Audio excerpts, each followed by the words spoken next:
warahmatullahi wabarakatuh.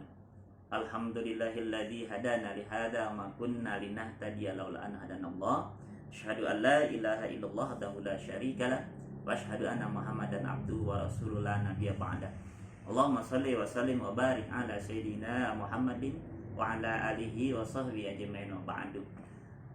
Anak-anak siswa-siswi SMK Catur Global kelas 10 dan kelas 11 yang Bapak banggakan, Bapak cintai, alhamdulillah kita bersyukur pada Allah, kita masih diberikan nikmat sehat, nikmat iman, nikmat Islam, nikmat panjang umur, sehingga dengan nikmatnya itulah kita masih dapat beraktivitas kita pada hari ini, yakni aktivitas kita masih bisa melaksanakan ibadah puasa di bulan suci Ramadan dan melaksanakan kegiatan pesantren Ramadan yang dilaksanakan oleh sekolah SMK Catur Global dengan sistem daring.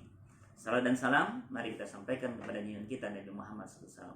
Anak-anakku sekalian, mengingat situasi yang kurang memungkinkan, maka untuk tahun ini kegiatan pesantren Ramadan kita laksanakan dari rumah ke rumah. Artinya kalian menerima materi ini berada di rumah juga dengan teman-teman kalian, dan pemberi materi seperti Bapak dan guru-guru yang lainnya insya Allah menyampaikan juga dari rumah dan juga ada yang dari sekolah.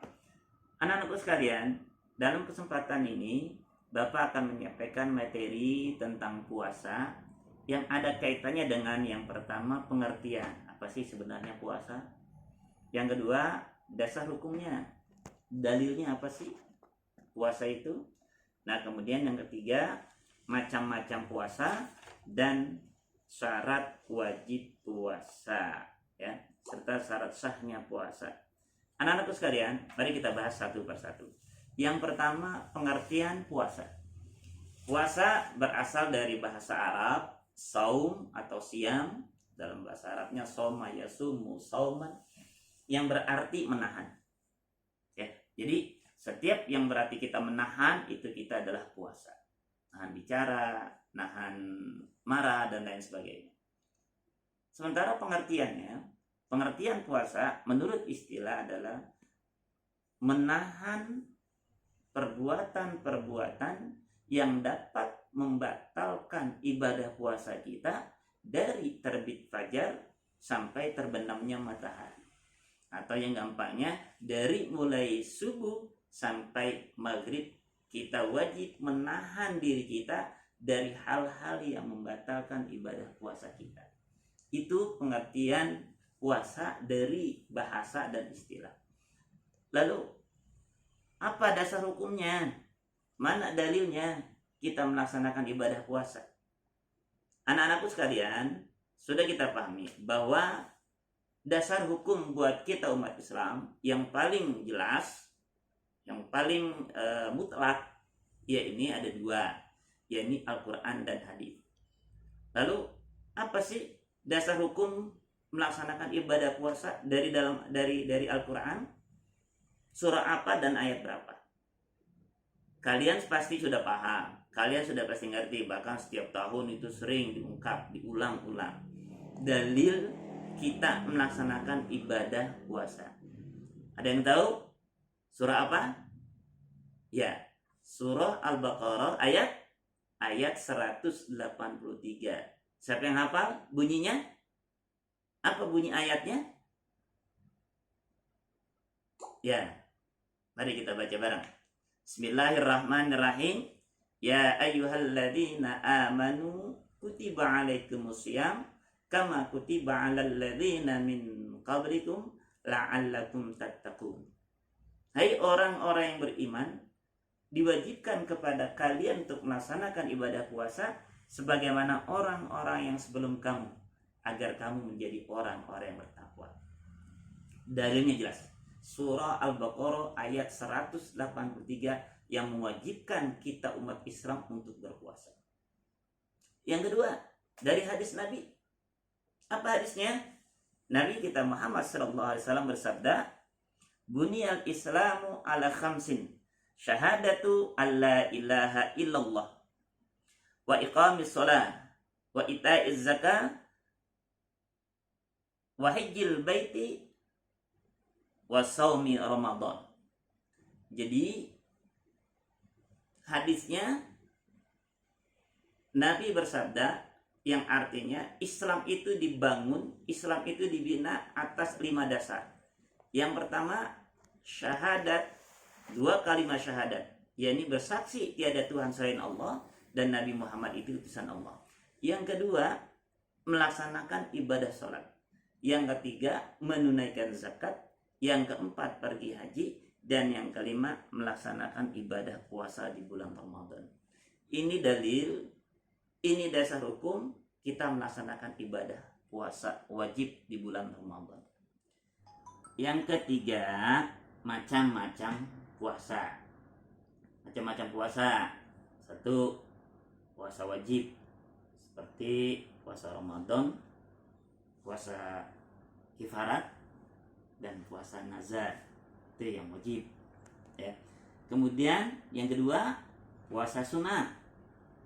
Puasa sunnah seperti Senin Kemis, puasa Arafah, puasa Syawal, dan lain sebagainya. Dan yang ketiga adalah puasa yang diharamkan. Kapan kita diharamkan berpuasa?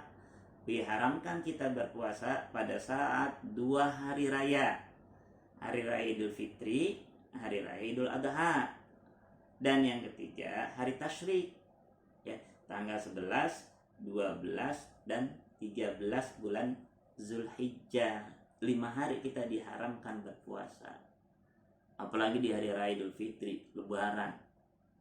Makanan banyak. Ada tupat, ada opor, ada bandeng, ada daging, ada pesmol, ada macam-macam. Di situ kita disuruh menikmati di hari raya Idul Fitri, maka menikmatilah. Makanya kita diharamkan untuk berpuasa. Nah, kemudian yang keempat, syarat wajib puasa. Syarat wajib puasa adalah mereka yang berakal, balik, dan kuat. Serta yang pertama syaratnya pasti orang Islam. Itu syarat sahnya puasa, syarat wajib puasa ya. Islam, balik, berakal, kuat melaksanakan ibadah puasa. Kemudian sahnya. Nah, yang sahnya puasa, syarat sahnya puasa adalah yang pertama Islam, yang kedua balik, yang ketiga suci dari haid dan nifas, khusus buat perempuan. Ya. Nah, kalau laki-laki nggak ada yang namanya haid. Ya. Laki-laki nggak ada alasan kenapa nggak puasa, lagi haid pak, nggak ada. Kecuali perempuan. Makanya kita sulit nih membedakan nih. Itu perempuan dia puasa bener nggak puasa karena haid atau nggak puasa memang nggak kuat. Kalau dia gampang alasannya, ngapa neng nggak puasa, lagi men pak. Tapi coba yang laki-laki, kenapa kamu nggak puasa? Men pak. Orang nggak percaya. Kalau perempuan namanya menstruasi, kalau laki-laki namanya mencret, itu baru ya. Kemudian yang keempat, pada waktu yang dibolehkan, seperti ini bulan Ramadan, itu kita sah puasa kita pada waktu yang dibolehkan. Tapi kalau puasa yang diharamkan seperti yang tadi kita singgung, tidak boleh, tidak sah puasa kita. Nah, terakhir yang perlu saya sampaikan adalah tentang rukun puasa. Rukun puasa itu ada 2, ingat ya, nggak banyak-banyak, cuma 2 ya. Apa? Yang pertama niat.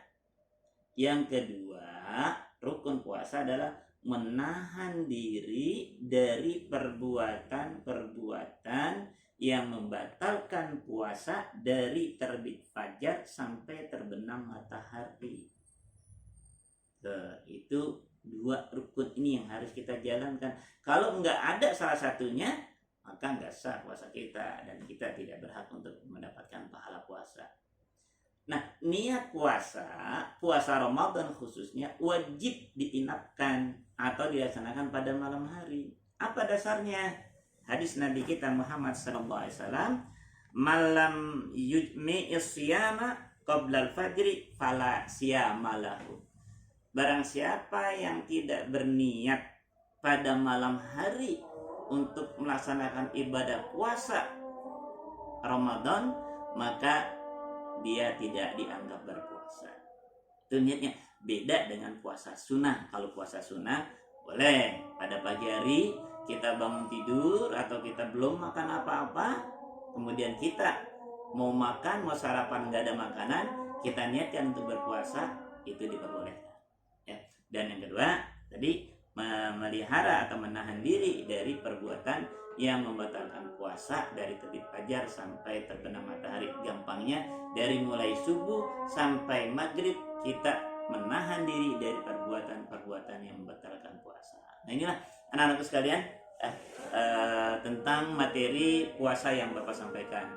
Tentunya kita berharap setelah materi yang Bapak sampaikan ini, kita menambah wawasan kita, menambah pengetahuan kita, sehingga puasa kita jadi benar, puasa kita jadi rapi, puasa kita jadi sah. Nah, kalau puasa kita benar, rapi, sah, dan apalagi dilandasi dengan keimanan dan keikhlasan, maka kita akan mendapatkan pahala yang begitu besar. Apa? Ampunan dari Allah Subhanahu wa taala, seperti disampaikan hadis oleh baginda Rasulullah SAW, man shoma Ramadan imanan wa ihtisaban ghufira lahu ma taqaddama min dzambi. Barang siapa yang berpuasa di bulan Ramadan dengan keimanan dan keikhlasan, maka akan diampuni dosanya yang lalu dan yang akan datang. Bersyukur pada kita semuanya yang hari ini kita diberikan nikmat oleh Allah untuk bisa melaksanakan ibadah puasa. Mudah-mudahan ibadah puasa yang kita laksanakan pada hari ini, ibadah puasa yang sudah kita laksanakan dan yang akan datang, akan mendapatkan pahala dari Allah Subhanahu wa taala. Barangkali ini materi yang Bapak sampaikan.